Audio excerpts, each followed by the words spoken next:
Good day, and thank you for standing by. Welcome to the Kadant to acquire voestalpine HLER Profil conference call. At this time, all participants are on a listen-only mode. After the speaker's presentation, there will be a question-and-answer session.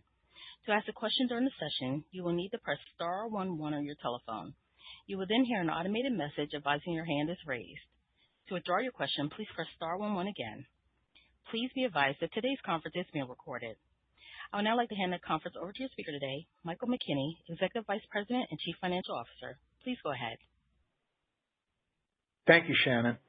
Good morning, everyone. Welcome to Kadant's conference call to discuss its proposed acquisition of voestalpine HLER Profil. With me on the call today is Jeff Powell, our President and Chief Executive Officer. Before we begin, let me read our safe harbor statement. Various remarks that we may make today about Kadant's future plans and expectations, including the expected benefits of the proposed acquisition of voestalpine HLER Profil, are forward-looking statements for purposes of the safe harbor provisions under the Private Securities Litigation Reform Act of 1995. These forward-looking statements are subject to known and unknown risks and uncertainties that may cause our actual results to differ materially from these forward-looking statements as a result of various important factors, including those outlined at the beginning of our slide presentation and those discussed under the heading Risk Factors in our annual report on Form 10-K for the fiscal year ended December 28, 2024, and subsequent filings with the Securities and Exchange Commission. In addition, any forward-looking statements we make during this webcast represent our views and estimates only as of today. While we may elect to update forward-looking statements at some point in the future, we specifically disclaim any obligation to do so, even if our views or estimates change.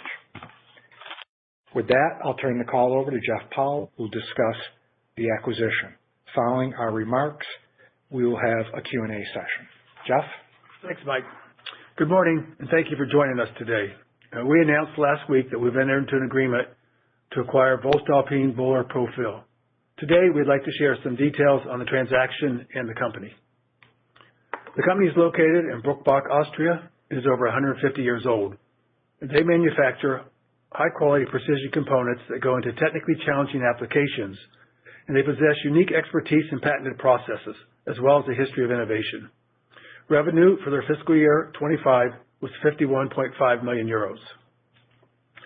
They produce near-net shape products that reduce the amount of downstream machining and processing, thereby lowering the total cost of production. Kadant has sourced components from HLER for more than 30 years, including knives for our wood processing businesses. They also manufacture components that go into turbine engines and a broad range of industrial applications. HLER has been at the top of our acquisition target list for more than 10 years. As I mentioned, we have worked with them for 30 years, and they have been instrumental in helping us develop products and components for our wood processing businesses. They have an excellent management team that we have worked with and know very well.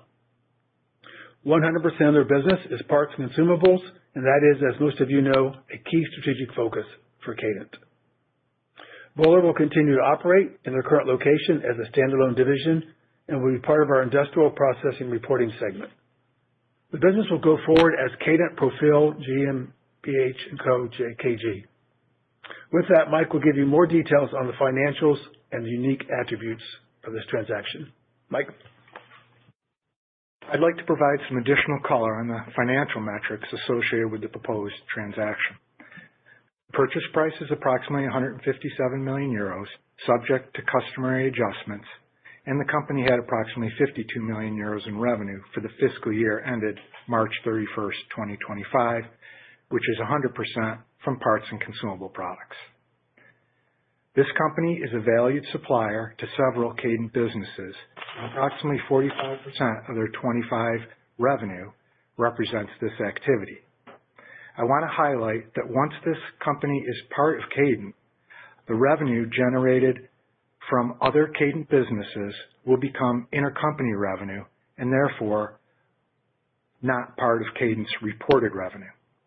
While the externally reported revenue will be smaller, both gross margin and EBITDA margins under Kadant will benefit from the combination. The timing of this benefit, however, may vary by quarter as the recognition of the gross margin related to intercompany sales to Kadant businesses is dependent on the ultimate shipment to third-party customers. In addition, I wanted to note that our Kadant businesses will initially be using any on-hand inventory purchase prior to the closing of the acquisition to fulfill shipments to third-party customers before the new post-acquisition purchases are consumed. These factors, along with normal acquisition fair value accounting, will make this acquisition dilutive in 2026. While we will incorporate this acquisition into our 26 guidance after the closing occurs. The company had approximately 15.6 million euros of adjusted EBITDA in fiscal year 2025, with a resulting EBITDA multiple on the transaction of about 10 times. In addition, beneficial tax attributes associated with the transaction are worth approximately 1.5 turns on the EBITDA multiple. With that factored in, the multiple is about 8.5 times. We plan to fund the acquisition primarily through borrowings under our revolving credit facility in Europe.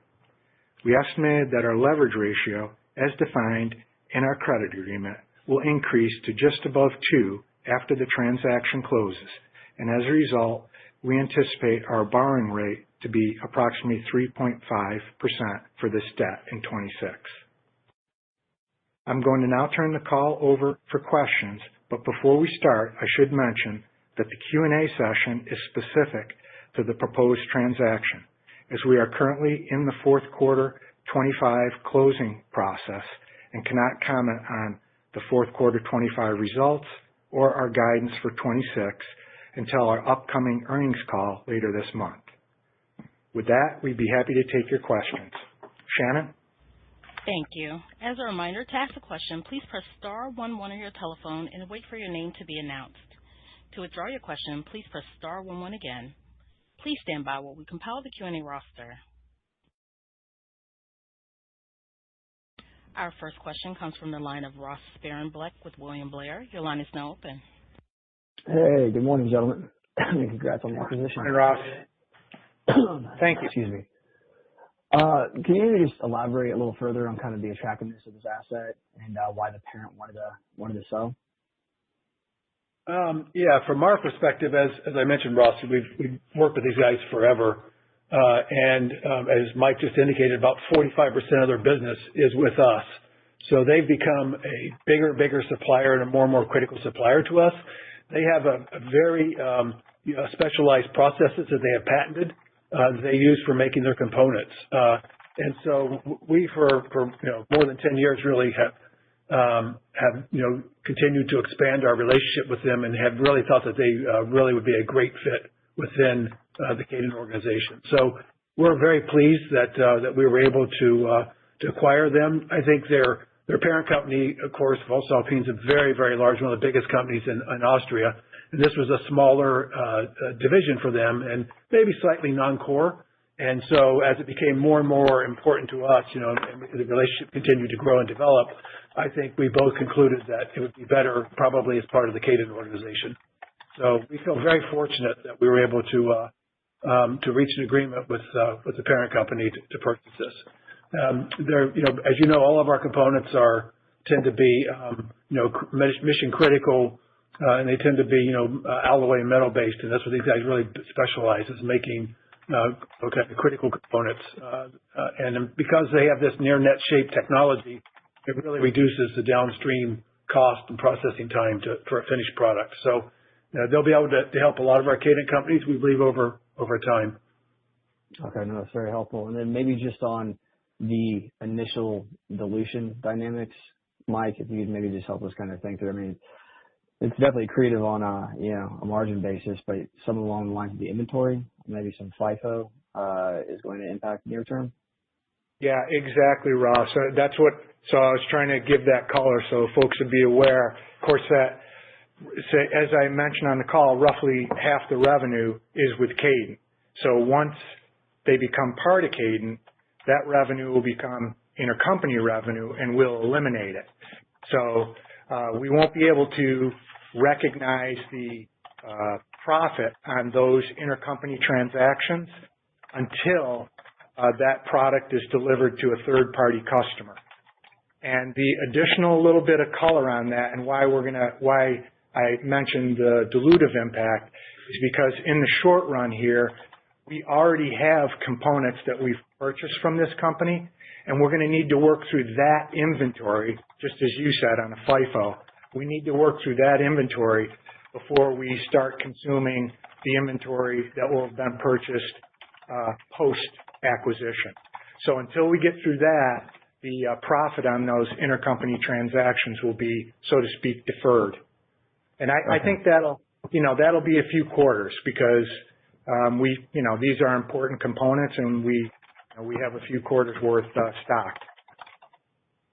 That is very helpful. Maybe just one more and I'll pass it along. You kind of, hinted at SG&A, or not SG&A, but R&D synergies. Is there anything else we should think of or any buckets that stand out, near term once you own this asset? Well, as you know, we have a key strategic focus on parts and consumables, and this is a 100% part consumable business. So we will work with them to continue to try to expand their non-Kadant business around the world.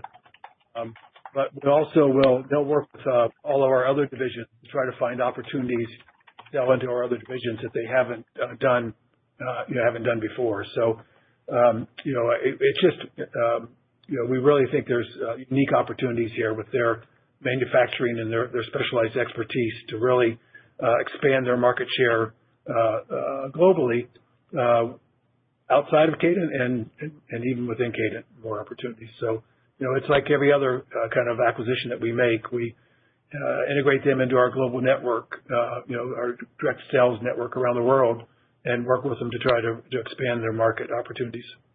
And maybe just what was the feedback from your direct sales force when you brought I can tell you they're very happy. I would tell you that there were two divisions within our company that if you ask the presidents what kept them up at night, they would tell you it was this relationship with this company because we had become very dependent on this company for key components. And because of their patented processes, they're really the only company in the world that can provide it. And so, it was something that kept a few of our guys up at night.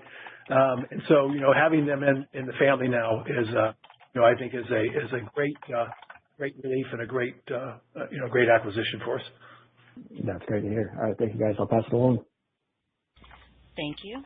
Our next question comes from the line of Gary Prestopino with Barrington. Your line is now open. Hi, guys. I think they called my name. The operator broke up. Just a couple of questions here, just so I can understand this. You're buying this company. You're going to have intercompany revenues, so it actually will be less the 45% on what you're supplied from the company itself. But what about the impact to adjusted EBITDA on that? Would you still be able to get the full adjusted EBITDA margin impact from all of the sales that you're getting from this company? Yeah, good question, Gary. Yes, we will realize that, and that's part of the messaging I was given here in terms of the intercompany activity. But recognition of that will be delayed until we work through the current inventory on hand, at least for the intercompany, the pieces that now become intercompany. But yes, we'll realize all the margin benefit. And how quickly will that, once you work through that FIFO impact, how quickly is that inventory turn? It turns quickly. These are, okay. It's parts and consumables. But as I said, I think, it may take us a good part of 26 to work through it, a few quarters to work through inventory on hand. And then, and when we finally close the transaction and we have another call, I'll give a little more color on what we think the timing is going to be for that turn. Okay, that's very helpful. And then you mentioned something. The company produces products for technically challenging applications. And you mentioned something about some kind of patent they have or patented technology. Could you just go over that so I can understand Sure. what are some of the competitive advantages this has? Sure. So they've developed processing lines that make these critical components. They actually developed and built the processing lines themselves, and they patented them. And as I mentioned earlier, they make near-net shapes. So when you think of a lot of components and products, they'll start out as, say, a bar stock or maybe an ingot of say, an alloy. And it gets, processed, gets heated up, it gets formed, gets pressed, and there's often an awful lot of machining that goes on to get to your final component shape, and profile and characteristics. They have, developed processes that get you much closer to that final shape than many companies currently have the ability to do, and therefore it really reduces the machining time. In some cases, they can make things with their patented process lines where there's almost nothing, no post-processing required. And so it's just a very cost-effective way to get to a final shape or a near final shape. And they developed these process lines themselves, they built them themselves, and they patented them. Okay, that's interesting. And then it looks like, are they making the fan blades for jet engines? When you look at the picture of aviation and marine, is that part of I think they make the stators that go on the engines. So they make particular components. They're not making the turbine blades themselves, but they're making other parts of the turbine engine. Okay, thank you very much. Thank you. As a reminder, to ask a question at this time, please press star 11 on your touch-tone telephone. Our next question comes from the line of Kurt Yinger with D.A. Davidson. Your line is now open. Great, thanks, and good morning, everyone. Just one question, going back to kind of the customer base and maybe widening that out. Does the company also kind of sell to your competitors? And I guess how does that factor in, in terms of, I don't know if it's a dyssynergy risk or maybe a point of friction going forward with kind of that rest of the third-party sales? Yeah, I mean, we have many of our companies that sell to people that we also compete with, Kurt, and this will be no different. They'll continue to serve everybody. They'll continue to supply to the entire industry, just as our companies do now. And so there are probably a couple places where they will be selling to people that we also compete with, but that's not new to us. Like I said, many of our divisions do that now. They'll sell to their competitors. Sometimes we'll be spec'd in from the end customer, but other times we just have a relationship with our competitors, and there's certain things that we do better and we supply to them. So I don't expect this to be any different than that. Okay, perfect. Thank you. Thank you. Once again, to ask a question at this time, please press star 11 on your touch-tone telephone. And we have a follow-up question from the line of Ross Sparenblack with William Blair. Your line is now open. Hey, guys, just one quick follow-up. Excuse me. Can you maybe provide the end market mix there? I assume wood's probably 45%, since you're the main customer, but only aviation, marine, and industrial, and kind of just the growth profile there. Yeah, so obviously we're the biggest part, no less than half, and then it gets diluted down, and it's pretty diverse after that, Ross. So I wouldn't say that there's any other particular market that is, for instance, 20 or 30%. I mean, they supply into a lot of broad industries. They supply into the aviation industry. They provide some in the automotive industry and just industrial machinery in general. So it's a pretty broad mix that they supply into after you get away from Kadant. Okay, I just didn't know if there was anything tied to like Airbus that we should be calling out, and then maybe just growth rate historically from the other customers. In the near term, Ross, like the last 2 years, they've grown in the 8% range. And if I go back a little further, say 5 years, it's been about 10%. Of course, we're conservative, and we didn't model a high single-digit growth. So. All right, fantastic, gentlemen. Thanks again. Thank you. And I'm currently showing no further questions at this time. I'd now like to turn the call back over to Jeff Powell for closing remarks. Thank you. Well, I just want to thank everybody for joining us today, and we look forward to reporting on the progress. We're really pleased and welcome the Bowler family into Kadant, and we look forward to talking about it and presenting in the future. Thank you. This concludes today's conference. Thank you for your participation. You may now disconnect.